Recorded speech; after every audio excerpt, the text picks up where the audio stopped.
আমি একজন গুনাহগার, জাহান্নামের আসামি, আমার মতো খারাপ আর কেউ নাই। আমি এই যুবক বয়সে গুনাহ করে করে আমার হাতটাকে নাপাক করেছি, জিহ্বাটাকে নাপাক করেছি, আমার চোখ নাপাক, কান নাপাক, অন্তর নাপাক। হুজুর আমি এখন কোথায় যাই, কি করি? আপনি কি আমার সহযোগী হইবেন? সব টুপিওয়ালা কোরআনওয়ালা বলবে, রে যুবক আজকে থেকে তওবা কর, সামনে গুনাহ করবি না। তোর পেছনের গুনার জন্য আল্লাহর কাছে তুই ক্ষমা চাবি, আর আমিও ভোর রাত্রে তাহাজ্জুদে কান্না করে তোর জন্য দোয়া করব। এ জীবনে না করিলাম বান্দেগি, এ জীবনে না করিলাম বান্দেগি, গুনাহ করে কাটাইলাম জিন্দেগি।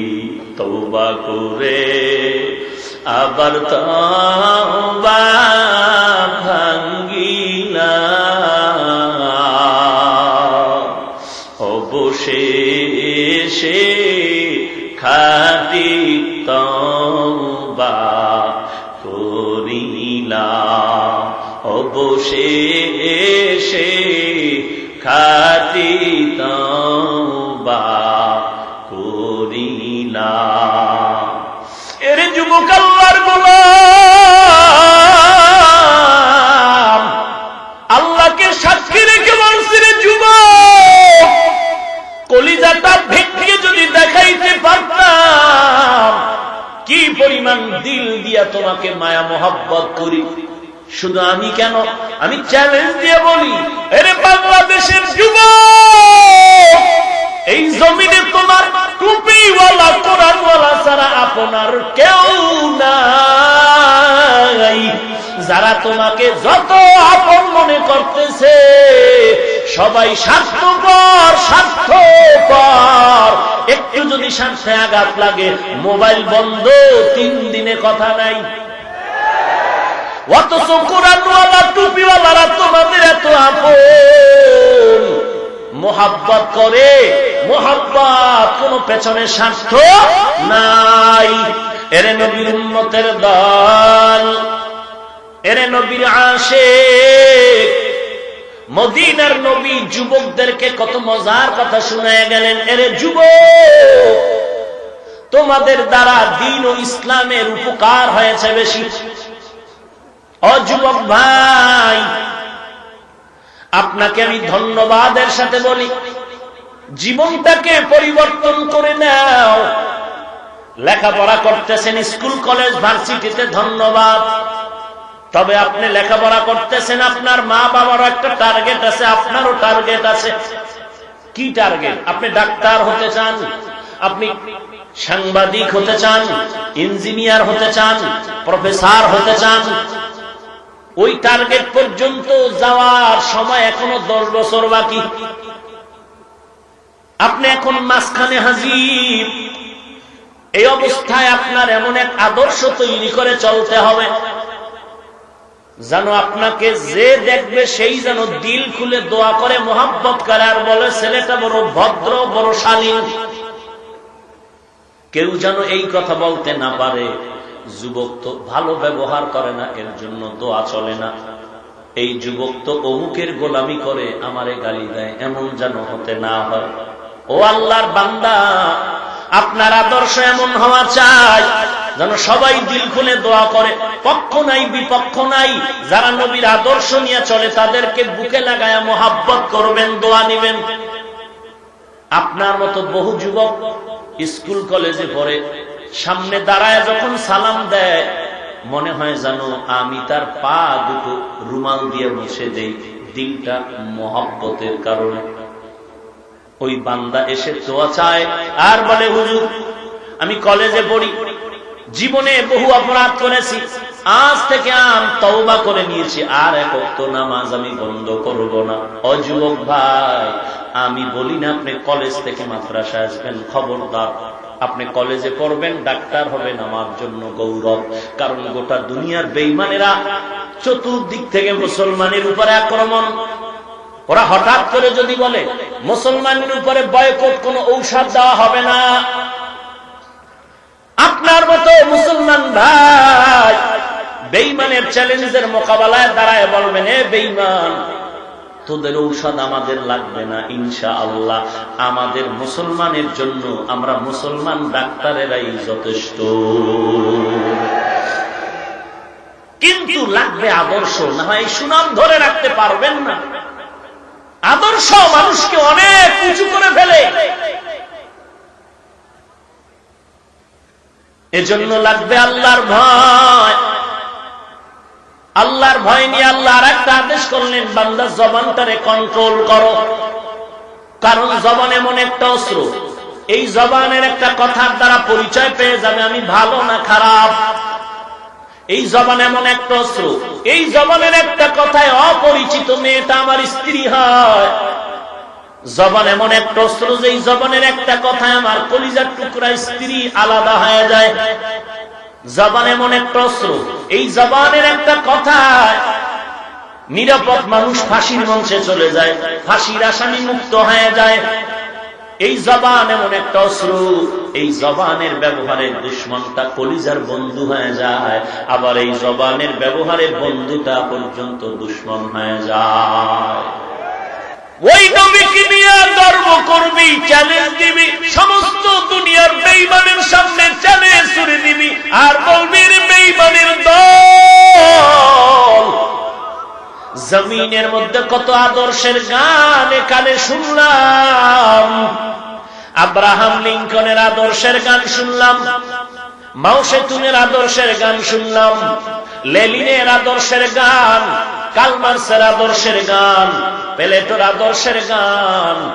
এক কথায় রেজাল্ট বের করে আমরা ঘোষণা দিলাম, দুনিয়ার সকল আদর্শগুলো না পাক, একমাত্র আমার কলিজার নবী মদিনার আদর্শই হলো পাক।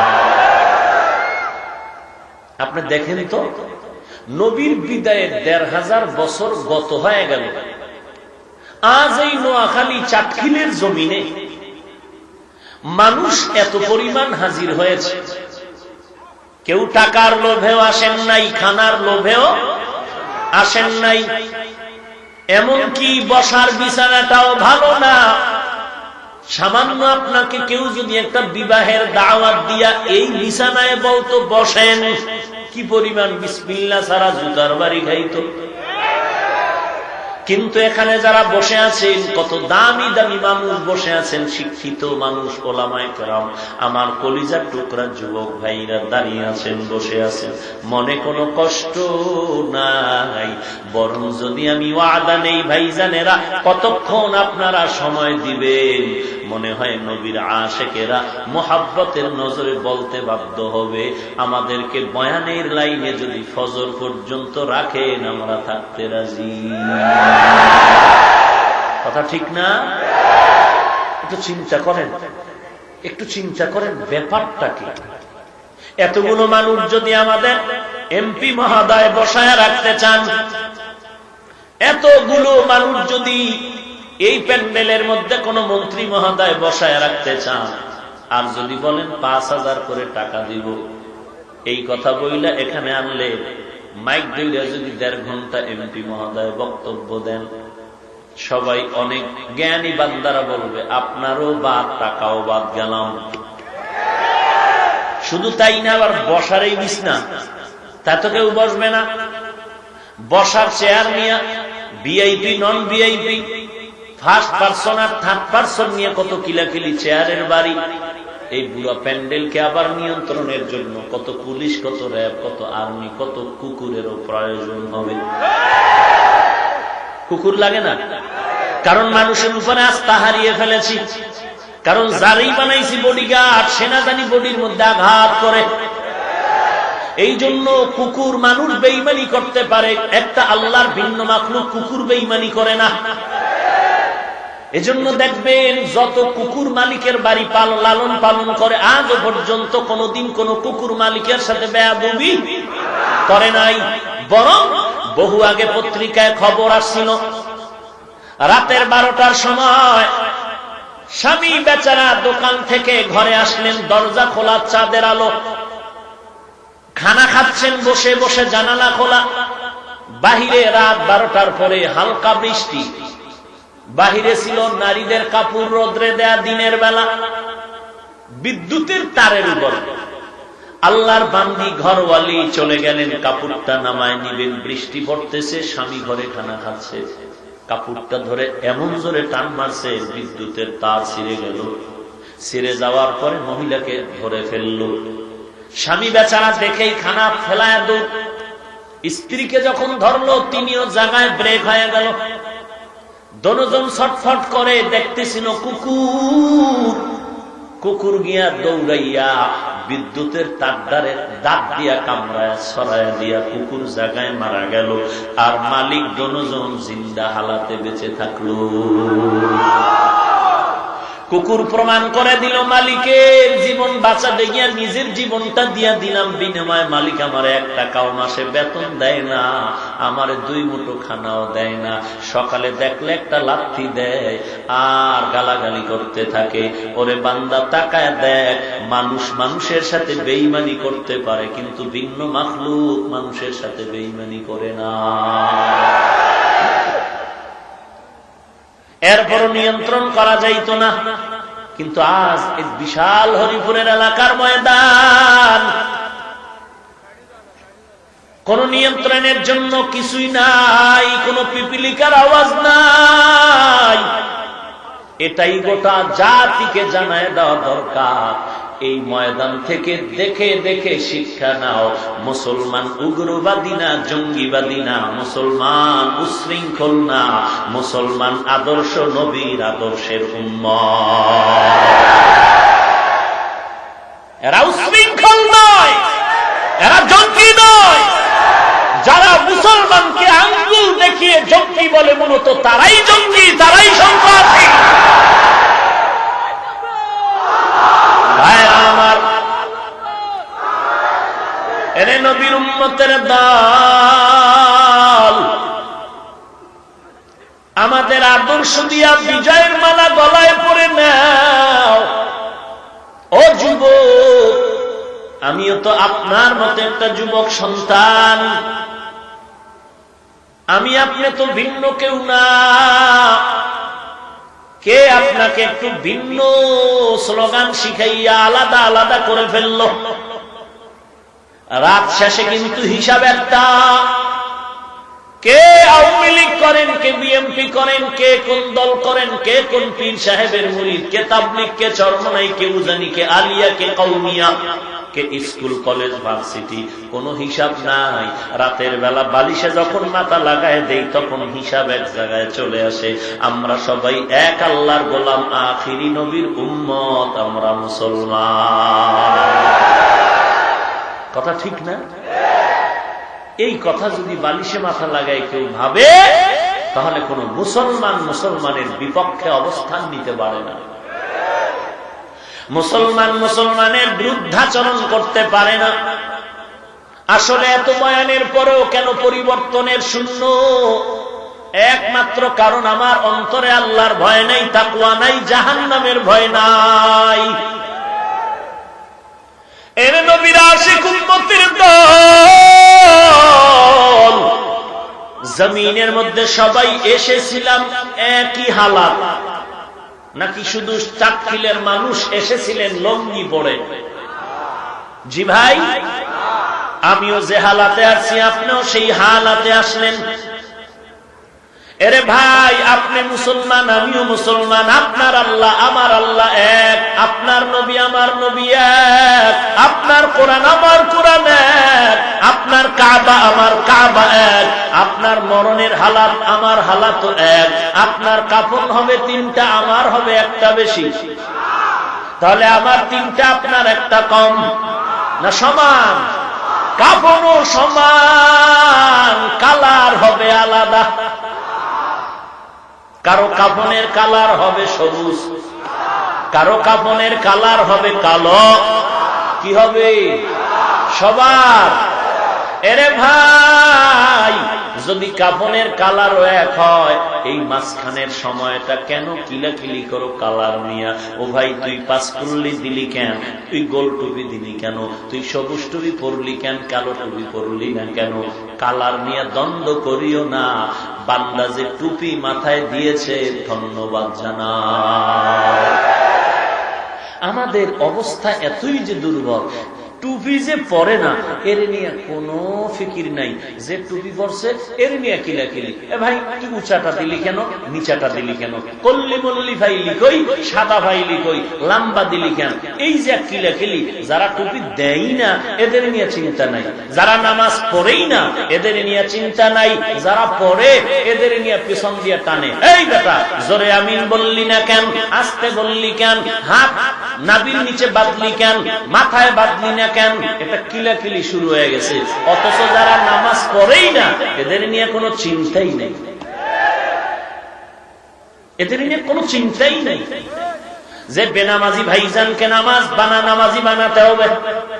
এরে নবীর উম্মত, এগুলো তো চিন্তা করতে হবে, গবেষণা করতে হবে। কারণ ভিন্ন কোন মাখলুকাতের আল্লাহ গবেষণার মেধা দেন নাই, একমাত্র মানব জাতিকে মেধা দিয়েছেন ফিকির করার, ভালো মন্দ যাচাই করার মতো জ্ঞান দান করেছেন। এজন্য আল্লাহ বলেন, আফালা তাতাফাক্কারুন আফালা তুবসিরুন আফালা তাআকিলুন। বান্দা, কেন গবেষণা করো না? কেন চিন্তা করো না? কেন বুঝিয়াও বুঝো না? কেন দেখিয়াও দেখো না? বড় আফসুস, কিচ্ছু লাগে না মুসলমানের। এইরকম একটা বিশাল মুসলমানের সমাবেশ, এক জায়গায় বসা, যদি দিলের মোহাব্বত এক হয়ে যায়, কিচ্ছু লাগবে না, ফিডাফিডি লাগবে না, মিছিল লাগবে না, কিচ্ছু লাগবে না। এমনি বেঈমানরা মুসলমানের পায়ের নিচে আসতে বাধ্য হয়ে যায়। কারণ মুসলমান এটা এমন একটা জাতি, যেই জাতির নাম শুনলেও বেদিন বেঈমান ভয়ে আতঙ্কিত হয়ে যায়। ভাইরা আমার, এজন্য দরকার তাকওয়া, আল্লাহর ভয়। আপনারা যারা বয়ান শুনতে আসছেন, আমি হাফিজুর রহমান ঢাকা থেকে আসলাম, আমি যে বয়ানে বসলাম, ময়দানে বসেই তো আমার একটা চিন্তা করে বয়ান করা উচিত যে এখানে সব দলের লোক আছে, সব লাইনের বান্দা হাজির হয়েছে। এরা কেন আসছেন? কষ্ট করে, পায়ে হেঁটে, গাড়ি ভাড়া করে। এটা আমি বক্তা হিসাবে চিন্তা করতে হবে। দ্বিতীয়ত, আমার উপরে আল্লাহর দেওয়া নিয়ামত। আমার মতো ভালো কণ্ঠওয়ালা অনেক আছে, আমার থেকে ভালো জ্ঞানী, ভালো ইলমওয়ালা আছে না নাই? আল্লাহ আমাকে সম্মানের জায়গায় বসাইছেন, আল্লাহর কাছে এর বিনিময়ে জবাব দিতে হবে। আল্লাহ যে সম্মান দিয়েছেন, আমার উপরে দায়িত্ব আছে না নাই? আমি যে বয়ান করি, আমার বয়ানের মাকসাদ কি, উদ্দেশ্য কি? এই লোকগুলো এখানে আসছে কেন? এদের তো একটা মেসেজ দিতে হবে। এরা তো কিছু নিতে আসছে, তো আমি কি দিতে চাই? উভয়ের একটাই উদ্দেশ্য থাকবে। আমি বক্তা হিসাবে চিন্তা, আল্লাহর পক্ষ থেকে গোটা জাতি উম্মতকে জাহান্নাম থেকে বাঁচানো। আর উম্মতেরও চিন্তা থাকবে, কোরআন সুন্নাহর কথা শুনে আমল করব, নেক আমল করব, জাহান্নাম থেকে বেঁচে জান্নাতের পথে চলব। এই চিন্তা করে বয়ান করতে হবে। আবার বছর শেষ, বালিশে মাথা লাগাইয়া প্রত্যেক বক্তার চিন্তা হিসাব নিতে হবে। আমার যে দায়িত্ব বয়ান করার, যে নিয়ামত আল্লাহ দান করেছে, আমার এই বয়ানের দ্বারা জাহান্নাম থেকে কি পরিমাণ মানুষ বাঁচতে পারলো, আমি যে বয়ান করি সারা দেশের মানুষ আমাকে মাথায় নিয়ে নাচে স্বাগতম জানায়। আমার ফলাফল কি দাঁড়াইলো?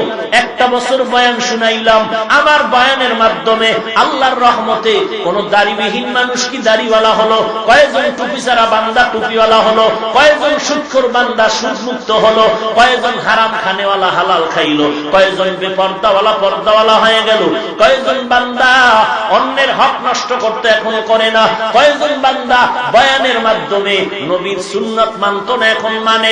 এই রেজাল্টটা আমার বের করে নিতে হবে। আমি যদি দেখি আলহামদুলিল্লাহ সংখ্যায় বেশি না, দুই একজন যদি হয়, কিয়ামতের ময়দানে আমি আল্লাহর দরবারে দাঁড়ায় জবাব দিতে পারবো, নাজাতের জরিয়া হয়ে যাবে। আর যদি অবস্থা এমন হয় আমি বয়ান করে গেলাম, বয়ান করে গেলাম, বয়ান করে গেলাম, মানুষের তওবার কোনো চিন্তাও করলাম না, এক ফোঁটা চোখের পানি নিজেও ফেললাম না, উম্মতের চোখেও পানি আসলো না, একজন বেনামাজিকেও নামাজির লাইনে দাঁড় করাতে পারলাম না, তাহলে আমার এই জিন্দেগির সবকিছু বৃথা হয়ে গেল। বলে হুজুর বয়ান তো করতেছি, হয় না কেন?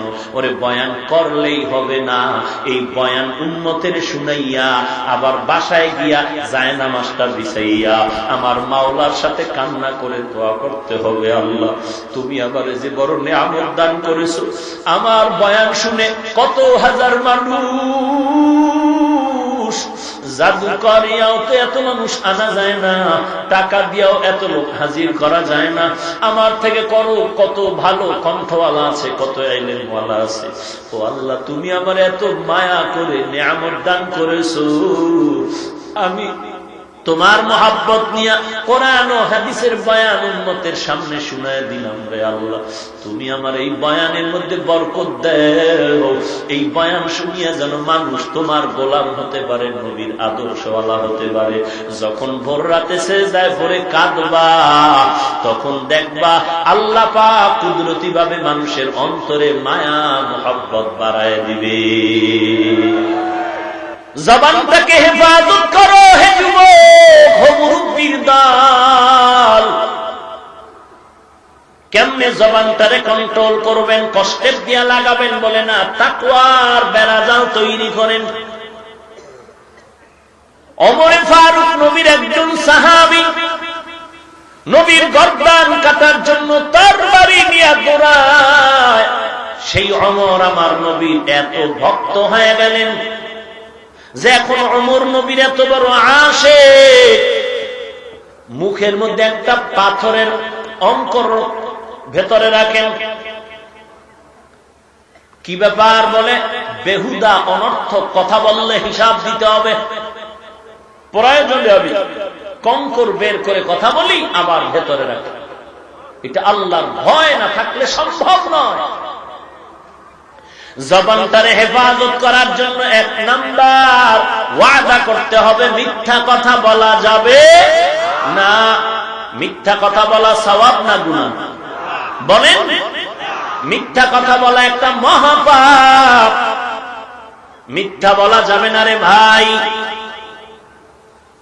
আল্লাহ বলেন মিথ্যার শাস্তি কেমন? ওয়াইলু ইয়াউমাইযিল লিল মুকাদ্দিবিন, ওয়াইলু ইয়াউমাইযিল লিল মুকাদ্দিবিন। মিথ্যাবাদীর জন্য ওয়াইল নামক জাহান্নাম, মিথ্যাবাদীর জন্য ওয়াইল নামক জাহান্নাম, মিথ্যাবাদীর জন্য ওয়াইল নামক জাহান্নাম। পয়গম্বরের সামনে একজন অপরাধী দাঁড়াইয়া বলে, ও পয়গম্বর, আমি বহু অন্যায় করেছি, অনেক অপরাধ করি, তবে আপনি আমাকে একটা মেডিসিন দিবেন, একটা অন্যায় থেকে আমি বেঁচে যাব। বলে কি মারাত্মক অন্যায় করো? আল্লাহর বান্দা বলে আমি জিনা করি, আমি মদ পান করি, আমি মিথ্যা কথা বলি, আমি চুরিও করি। নবীজি বললেন, ও ভাই, এত মারাত্মক অন্যায় করো, তোমাকে একটার কথা বলবো, বেশি বলবো না। তুমি চুরি করো? বলে হ্যাঁ। জিনা করো? বলে হ্যাঁ। তুমি মদ পান করো? বলে হ্যাঁ, আমি মদ পান করি। আর কি? বলে আমি মিথ্যা কথা বলি। বলে তাহলে সবগুলো ছাড়বা? বলে পারবো না, একটা ছাড়তে হবে। একটার কথা বলেন ছেড়ে দিব, চলে যাবেন, দোয়া চাই। ভাইরা আমার, নবী কয় তুমি জিনা করো, মদ পান করো, মিথ্যা কথা বলো, চুরি করো। আচ্ছা ঠিক আছে, যেহেতু একটা একটা তুমি ছাড়তে চাও, তো আজকে একটা নাও, কি মিথ্যা কথা বলবা না। আল্লাহর বান্দা ওয়াদা করলেন, হ্যাঁ আমি মিথ্যা কথা বলবো না। এবার খুব খুশিতে দৌড়। নবীজি আমারে চুরি করতে বন্ধ করেন নাই, চুরি নিষেধ করেন নাই, জেনা নিষেধ করেন নাই, মদ পান করতে নিষেধ করেন নাই। বলেছেন কি বলা যাবে না? মিথ্যা বলা যাবে না। মনের খুশিতে দৌড়ায় কয়, আজকের চুরিটা হবে বরকতের চুরি। নবী জানছেন, নিষেধ করেন নাই, তো ভিআইপি ঘরে যেতে হবে আর চুরির জন্য। বাসায় গিয়া রেডি হচ্ছেন, কার ঘরে যাবেন? এলাকার বড় লোক, তার ঘরে আর চুরি হবে। নবীর কথা জানার পরেও চুরি, বরকতের চুরি। কিছু দূর যাইয়া দাঁড়ায় গেল, থমকে দাঁড়িয়ে এলো। অন্তরের মধ্যে একটা সংকোচ এসে গেল, আমি চুরি করার পরে যদি এই ঘরের মালিক গিয়া নবীর কাছে কয় আমার মাল নাই, নবী তো জানে আমি বড় টাটকা চোর। নবী যদি আমারে জিজ্ঞাসা করে চুরি করছো, ওয়াদা তো দেওয়া আছে, মিথ্যা বলা, তাহলে আমার তো স্বীকার করে নিতে হবে না। আমি রসুলের কাছে দ্বিতীয়বার অপরাধী হইয়া দাঁড়াতে চাই না। দূর, চুরি বন্ধ, বাড়ি রওয়ানা। বাড়ির মধ্যে গিয়া মদের বোতল হাতে নিয়েছে, মদ পান করবে, হঠাৎ করে বাধা। মায়ার নবী যদি আবার জিজ্ঞাসা করে মদ পান করেছিস? মিথ্যা তো আদা করেছি, বলা যাবে না, তো বলতে হবে হ্যাঁ না। আর দ্বিতীয়বার আমি অপরাধী হইয়া নবীর সামনে দাঁড়াবো না। মদের বোতলটা ফেলে ভেঙ্গে চুরমার করে দিল। জিনার হালাতটা এমন হয়ে গেল যে নবী জানতে পারলে তো আমাকে স্বীকার করতে হবে না। নবীর সামনে আর জিনাকারী হইয়া পরিচয় দিতে চাই না। সব অন্যের থেকে বান্দা বেঁচে গেল। পয়গম্বরের দরবারে দৌড়ায় গিয়া বলেন, পয়গম্বর আপনি আসলেই শ্রেষ্ঠ পয়গম্বর।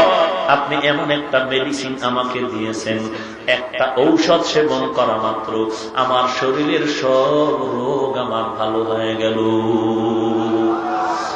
ইমামুল আউয়ালিন আল আখিরিন বহরে সাদকা রহমাতাল লিল আলামিন সাইয়্যিদুল কাউনাইন খাতমুল মুরসালিন আখির আমদ বুদ ফখরুল আউয়ালিন।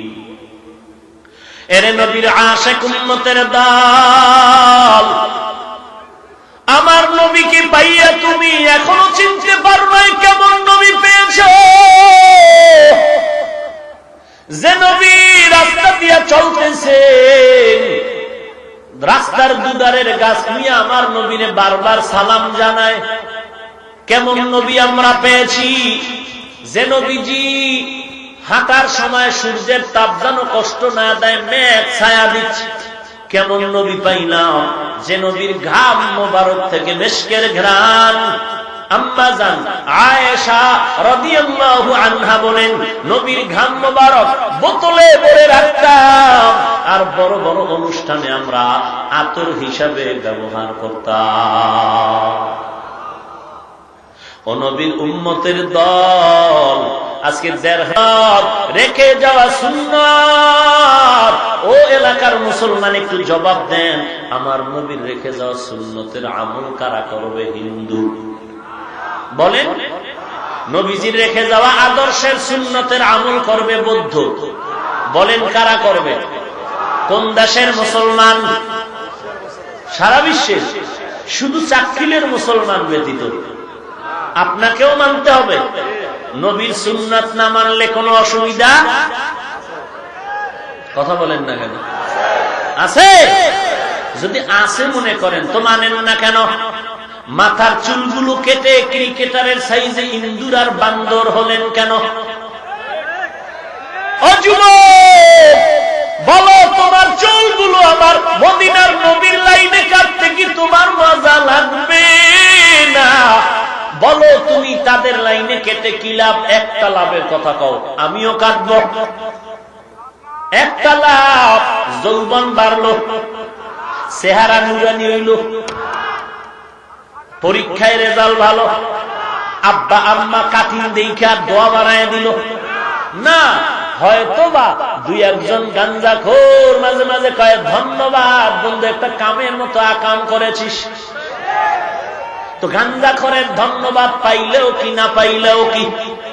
ওই যুবক ভাই, ছোট করার জন্য বলি না, আজকে নবীর আদর্শ, নবীকে তো দেখতে পারেন নাই, শুধু নবীর আদর্শ দেখে আমেরিকার বৈজ্ঞানিক নীল আর্মস্ট্রং মাইকেল কালিস কালেমা পড়ে মুসলমান হয়েছে।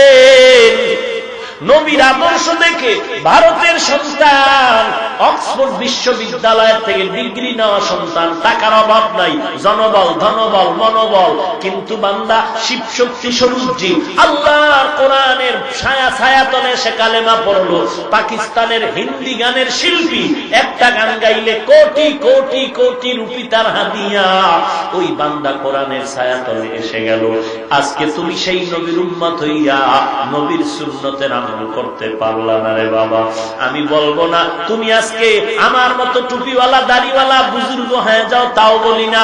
ও যুবক ভাই, আল্লাহ বিবেক দিয়েছে, একটু বিবেক দিয়ে আমাকে জবাব দেন। আপনার মতো যুবক বন্ধু স্কুলে পড়ে, কলেজে পড়ে, ভার্সিটিতে পড়ে, এক ওয়াক্ত নামাজও বাদ দেয় না, আছে না নাই? ঢাকা বিশ্ববিদ্যালয়ে যান, জাহাঙ্গীরনগর বিশ্ববিদ্যালয়ে যান, কুষ্টিয়া বিশ্ববিদ্যালয়ে যান, চট্টগ্রাম বিশ্ববিদ্যালয়ে যান, যত বিশ্ববিদ্যালয় আছে তাকায়া দেখেন, এখানে এমন এমন ছাত্র দেখা যায় মাথায় পাগড়ি, লম্বা জামা, লম্বা দাড়ি, দেখলে মনে হয় জাতীয় মসজিদের একজন খতিব। সে পারলো, আপনি কেন পারলেন না?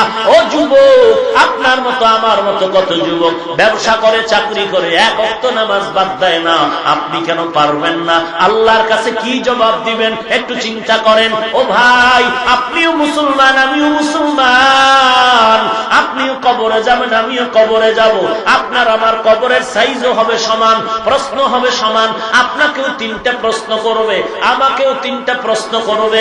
ওখানে গেলে কে ফির, কে মুরিদ, কে ধনী, কে গরিব কোনো পরিচয় নাই। 3টা সাদা কাপড়ের প্যাকেট বানায় দিলে কে কি কোনো খবর থাকবে না। ওই অন্ধকার কবরে এরে আল্লাহর বান্দা যখন রাখা হবে, 3টা প্রশ্ন করা হবে, আপনাকেও আমাকে একই প্রশ্ন। রবের পরিচয় দাও, ধর্মের পরিচয় দাও, রাহমাতুল লিল আলামিনের পরিচয়টা দাও। ও যুবক, পা দুইটা যদি আগায় দিতা, আমি পায়ে হাত রেখে বলতাম, রে বাবা, আজকে নবীর আদর্শ তুমি মানবা না তো কে মানবে? ও যুবক ভাই, আমার নবীর আদর্শ তুমি পালন করবা না তো কে করবে? আমি এত পায়ে ধরে ধরে ধরে ধরে বলতেছি, এরপরও কেন তুমি টুপি পড়তে চাও না, নামাজ পড়তে চাও না? আর আমি হাফিজকে যদি কেউ কথার কথা 1 কোটি টাকা দিয়ে কয়, হাফিজ ভাই 1 কোটি টাকা দিলাম, আরো 4 কোটি পরে দিব, বিষয় কি? বলে নামাজ এখন থেকে 2 ওয়াক্ত কমায় দিবা। আমি জবাব দেওয়ার আগে আপনার দিল কি বলে? টাকার লোভে নামাজ ছেড়ে দিব?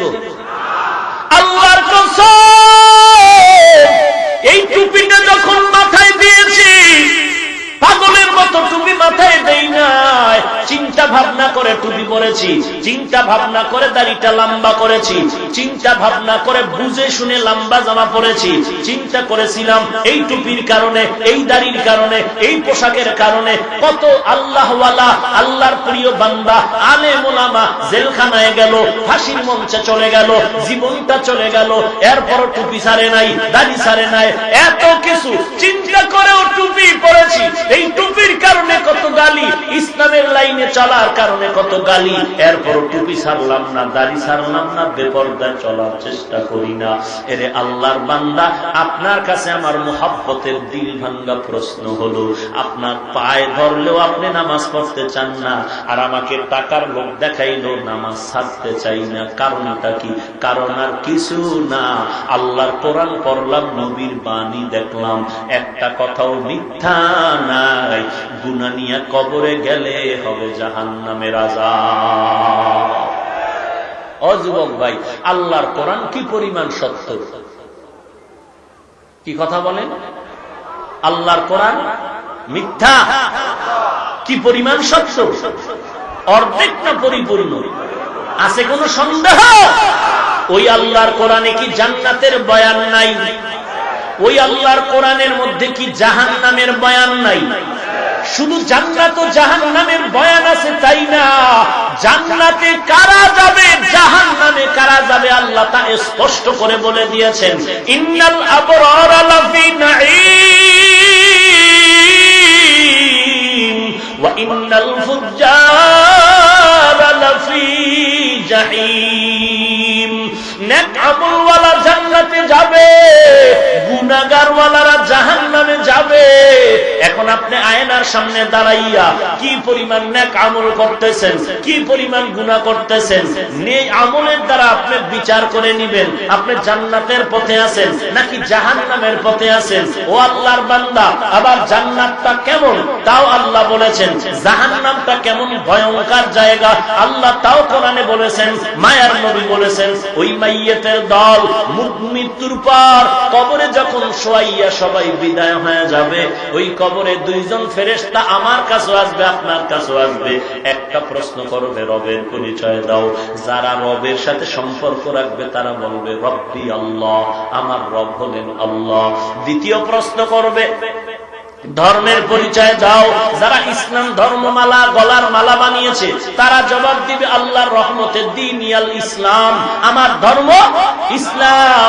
এরপরে রাহমাতুল লিল আলামিনের সাথে একটা লাইন লাগায় বলবে, এই ব্যক্তিকে চিনো? যারা আমার মায়ার নবীর সুন্নতের আমল করেছে তারা বলবে ইনি তো আমার সেই মায়ার নবী, যেই নবীকে দেখতে আমি পারি নাই, যেই নবীর মুহাব্বতে ওলামাদের বয়ান শুনে নবীর আদর্শের টুপি পরেছি, দাড়ি রেখেছি, নামাজ পড়েছি, পর্দা করেছি, ওই নবীকে আমি কেন চিনব না? সে তো আমার মায়ার নবী, মায়ার নবী আমার।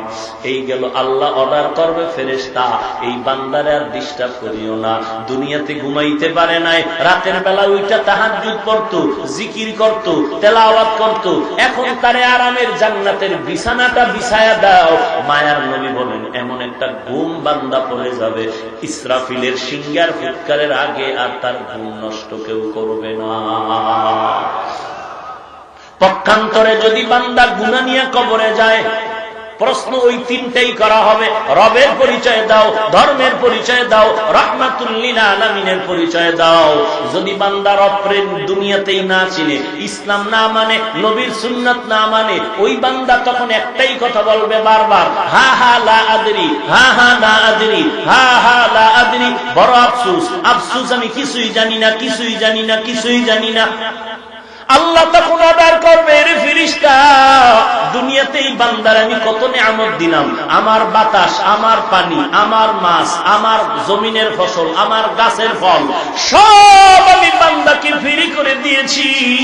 বান্দা সব নিয়ামত খাইয়া আমার ইবাদত করে নাই, নামাজটা ঠিক মতো পড়ে নাই, পড়ে নাই তো পড়ে নাই, আরো বিরোধিতা করছে, নিজেও টুপি পরে নাই, অন্যের টুপিও সহ্য করে না, নিজেও নামাজ পড়ে নাই, নামাজিকেও পছন্দ করে নাই, নিজে পর্দা করে নাই, পর্দাওয়ালাকেও পছন্দ করে নাই। এখন আর এক সেকেন্ডের জন্য তাকে ছাড় দেওয়া হবে না। এরে ফেরেশতা, ওরাই গন্ডায় তার হিসাব নেওয়া হবে, হাসরের ময়দান তার জন্য বিচারালয় তো কায়েম করা আছে। এরে ফেরেশতা, আর দেরি করবা না।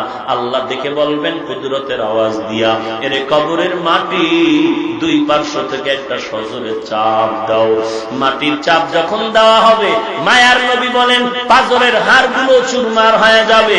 একটা নয়, দুইটা নয়, 70 থেকে 99টা সাপ কবরে আসবে। জাহান্নামের আগুন। অনেকে কবরের আযাব বিশ্বাস করে না, আল্লাহ মাঝে মাঝে দেখায়া দেয় কত কবরে আগুন, সাপ বিচ্ছু, ধোঁয়া, আবার কত কবরের লাশ কাফন সহ 20 বছর পরে, 30 বছর পরে তাজাও পাওয়া গেল এই বাংলাদেশে। যত কবরের লাশ তাজা, সব নামাজির কবর। আর যার যত কবরে আযাবের খবর পাওয়া গেল সব হলো বেনামাজির কবর। এরে নবীর উম্মতের দল, সারা রাত বয়ান করলাম, কি লাভ হবে রে আল্লাহর বান্দা? এখানে যারা বসছেন অবস্থা যদি আপনার এমন হয়, আজকে ফজরের নামাজ পড়েন নাই, জোহরের নামাজ পড়েন নাই, আসরের নামাজ পড়েন নাই, মাগরিব এশা পড়েন নাই, এই বয়ান করলেও কি লাভ হবে, শুনলেও কি লাভ হবে? আপনিই তো বলেন নামাজ ছাড়ার কোন উপায় নাই, 5 ওয়াক্ত নামাজ তো লাগবেই, অথচ আপনি নামাজ আজকে 5 ওয়াক্ত ছেড়ে দিলেন, পড়লেন না। এরে ভাই, আল্লাহর মোহাব্বত নিয়ে তওবা করেন, গুনাহের কথা স্মরণ করেন। দুনিয়াতে আপনি দেখেন আপনার আপন, আপনার মা, আপনার আপন বাবা আপন, রাতের বেলা ঘুমায় গেছেন, সকাল বেলা গিয়া মা হাত দিয়ে কয় বাবা ও আজকে অশ্বিনে আসছো, ফজরের নামাজটা আদায় করে নে। মা দরজায় যতই ধাক্কায়, অন্যদিন একটা ডাক দিলে সন্তান ঠাকায় মা আমি সজাগ, কিন্তু আজকে 10 বার ডাকতেছে, কোনো আওয়াজ নাই, ধাক্কা দিচ্ছে, কোনো খবর নাই। মায়ের অন্তরের দাগ কেটে গেল, ব্যাপার কি? দরজায় দিল লাথি, দরজা ভেঙ্গে ভেতরে ঢুকে দেখে সন্তান টান টান হয়ে শুয়ে আছে, বডির মধ্যে হাতটা লাগায় দেখে বরফের মতো ঠান্ডা শক্ত হয়ে গেছে। আম্মা জান একটা চিৎকার মেরে চিল্লায় বলে তোরা কে কোথায় আছো? দেখ আমার সন্তান আমাকে কাঁদাইয়া চির বিদায় হয়ে গেল। এরে বাবা, তুমি তাকায়া দেখবা তোমার মা তোমাকে সন্তানের বিরহে কান্না করে, তোমার আওয়াজ নাই।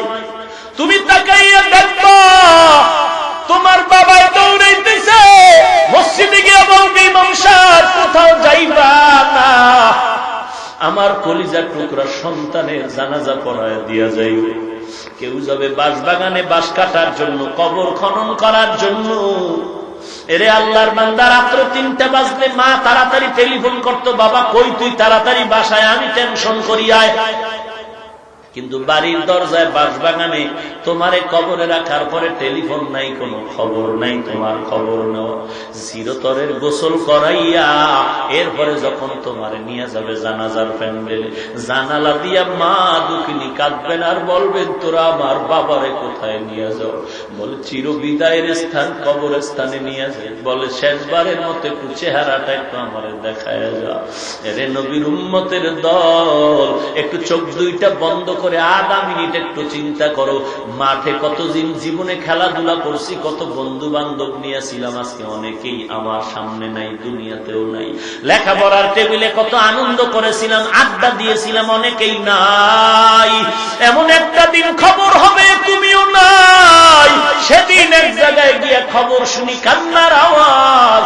ওয়াজে আসার সময় যুবকের একটা দল রাস্তায় গাড়ি অ্যাক্সিডেন্ট হয়ে মারা গেল, ওয়াজে আসতেই পারে নাই, আর এক জায়গায় শুনি কান্নার আওয়াজ। মোনাজাতের পরে বাড়িতে যাওয়ার সময় রাস্তায় অ্যাক্সিডেন্ট হইয়া একদল যুবক বিদায় হয়ে গেল। ও ভাই, যত মরণের খবর পাই পত্রিকা খুললেই দেখি যুবকের লাশ, যুবকের লাশ, যুবকের লাশ। কয়দিন আর বাঁচবারে ভাই, এখানে বর্ষো ঘর পর্যন্ত যাওয়ার গ্যারান্টি নাই। একটা মিনিট বালিশে যখন মাথা লাগায় ঘুমাও, বাতিটা যখন নিবায় দাও, একটু কি চিন্তা করো না যে মরণটা ঘুমের মধ্যেও তো হতে পারে? যদি এই চিন্তা করতা তাহলে হিন্দি গানের তার কানে লাগায় ঘুমাইতে পারতা না রে বাবা। অথচ তোমার চিন্তাই নাই যে ঘুমের মধ্যেও তো চিরনিদ্রা হয়ে যেতে পারে, মরণ হতে পারে রে বাবা। আল্লাহর কাছে তওবা করে নাও, সবাই জান্নাত পাবে না, সবার কপালে তওবা নসিব হবে না। জবানটাকে হেফাজত করো, আল্লাহর ভয় নিয়ে চলো। 1 নম্বরে জবান দ্বারা মিথ্যা কথা বলা যাবে না, 2 নম্বর জবান দ্বারা গালাগালি করা যাবে না, হারাম। 3 নম্বর এই জবান দ্বারা কারো গীবত শিকায়াত করা যাবে না, এটা গুনাহের কাজ। বিপরীত তুমি আল্লাহর তেলাওয়াত করো, জিকির করো, নবীর দরুদ ও সালাম করো, জবানটারে হেফাজত করো রে ভাই। আমি কলিজা দিয়া পায়ে হাত রেখে বিনয়ের সাথে বলে যাই, আল্লাহর দরবারে তওবা করো, গুনার কথা স্মরণ করে। মনে হয় জানো আমার গুনার কারণে আজকে এই ময়দানে আমার থেকে খারাপ আর কেউ নাই। আমার গুনার খবর আমার মা বাবা ভাই বোনেরা কেউ জানে না। যদি আমার অপরাধের খবর আমার আব্বা আম্মা জানতো, লাথি মেরে তাড়ায় দিত। আল্লাহ কয় আমি জানার পরেও তোর উপরে রাগ করিয়া পানি বন্ধ করি নাই, বাতাস বন্ধ করি নাই, খানা বন্ধ করি নাই, বরং আমি তোরে তওবার দিকে ডাকতেছি, আয় তওবা কর, চোখের পানি ছেড়ে তওবা কর, চোখের পানি গালের নিচে যাওয়ার আগেই তোর জিন্দেগির গুনাহগুলো মাফ করে দিব। ওরে আল্লাহর বান্দা, যুবক ভাই, বৃদ্ধ বাবাজি, ও পর্দার আড়ালের মা, আপনি তো কোরআনওয়ালার মা, হাফেজের মা, আলেমের মা। আল্লাহর কাছে দোয়া করেন, ও আল্লাহ, এমন একটা সন্তানের মা বাবা বানায় দাও যেই সন্তান মরণের পরে জানাজার ইমামতি করতে পারে, কবরের কিনারায় দাঁড়াইয়া সন্তান একটু আল্লাহর কোরআনের তেলাওয়াত করতে পারে। আম্মা জানেরা দোয়া করেন, সন্তানকে আদর্শওয়ালা বানানোর চেষ্টা করেন। আল্লাহর কাছে তওবা করতে হবে। আর জীবনে গলায় চুরি আসলে নামাজ আর বাদ দিব না, আর নবীর তরিকার বাহিরে চলবো না, আল্লাহর বিরুদ্ধে যাব না, ওলামায়ে কেরামের বিরোধিতা করে গুনাহগার হব না, নবীর সুন্নতের বিপরীত লাইনে চলবো না, আর কোনদিন মুরব্বীদের সাথে বেয়াদবি করব না, সহিভাবে কোরআন শিখে 5 ওয়াক্ত নামাজ বাদ দিব না। তওবা করার যদি নিয়ত হয়, খাঁটি তওবার নিয়তে আল্লাহর মুহাব্বতে দুটো হাত আমার আল্লাহকে দেখায় দাও।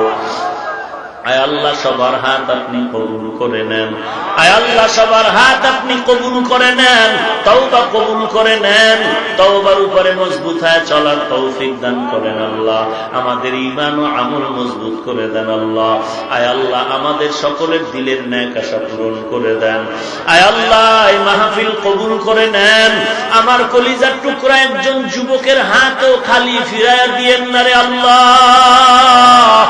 আমরা যেমন দিল খুলে মোহাব্বত করি, আপনিও মোহাব্বতের নজরে আমার ভাইদের কবুল করে নেন। গুনাহের প্রতি ঘৃণা জমায়া দেন, সবাইকে দিনের খাদেম হিসেবে কবুল করেন। আমিন। আলহামদুলিল্লাহি রাব্বিল আলামিন, ওয়াসসালাতু ওয়াসসালামু আলা সাইয়্যিদিল আম্বিয়া ওয়াল মুরসালিন ওয়া আলা আলিহি ওয়া আসহাবিহি আজমাইন, ইয়া আরহামার রাহিমিন, ইয়া আরহামার রাহিমিন, ইয়া আরহামার রাহিমিন। সবাই জবানটা খুলে মা বাবার জন্য দোয়া করেন। রব্বির হামহুমা কামা রব্বায়ানি সগীরা, রব্বির হামহুমা কামা রব্বায়ানি সগীরা। اللهم إنك عفو تحب العفو فاعف عني. اللهم إنا نسألك رضاك والجنة. اللهم إنا نعوذ بك من سخطك والنار.